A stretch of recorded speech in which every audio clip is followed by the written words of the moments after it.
दुर्घटनेप्रकरणी शोधकार्य अजूनही सुरू आहे। सकाळी पावणे 8च्या सुमारास रुद्रप्रयागहून बद्रीनाथला जाणारे टेम्पो ट्रॅव्हलर बस नदीत कोसळली। या अपघातात आतापर्यंत दोघांचा मृत्यू झाला तर 9 जण बेपत्ता आहेत अशी माहिती आहे। बचाव कार्यादरम्यान काही जणांना वाचवण्यात आले। त्यांच्यावर सध्या रुद्रप्रयाग जिल्हा रुग्णालयात उपचार सुरू आहेत। दरम्यान अग्निशमन दल, पोलीस, सीडीआरएफसह रेस्क्यू टीम्स बेपत्ता असलेल्या नागरिकांचा शोध सध्या घेत आहेत।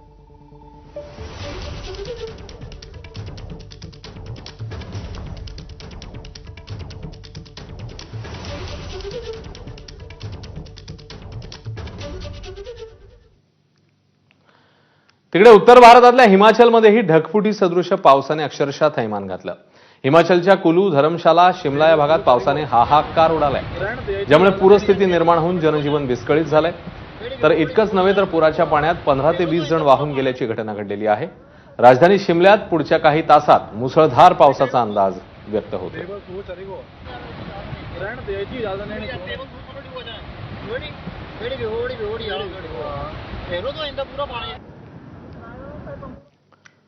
तर कुलूमध्ये ढगफुटीमुळे मोठ्या प्रमाणात नुकसान झालं। ढगफुटीमुळे सेंज नदीला पूर आला। 2 ते 3 जण बेपत्ता आहेत। ढगफुटीमुळे सेंज नदीला पूर आल्यानं 4 घरं देखील वाहून गेल्याची माहिती समोर येते।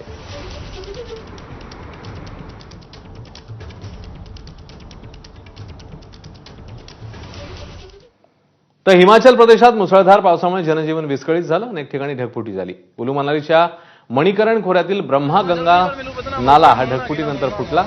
याशिवाय बंजार येथील सायन्स खोऱ्यातील जिभी आणि जिवा या नाल्यातही ढगफुटीची नोंद झाली आहे। गडसा खोऱ्यातील बथाहाड नाला आणि थेला इथेही ढगफुटी झाल्याची नोंद आहे। या ढगफुटीमुळे घरांमध्ये पाणी शिरल्याचं चित्र पाहायला मिळतं।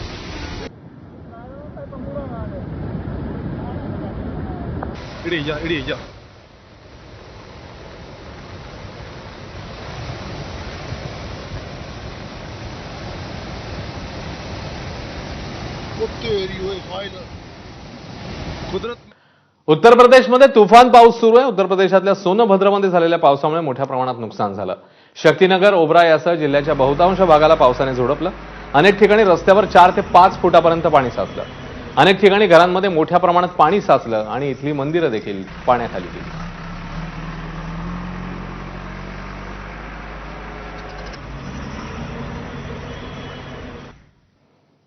आणि पावसानंतर आता अन्य काही घडामोडी।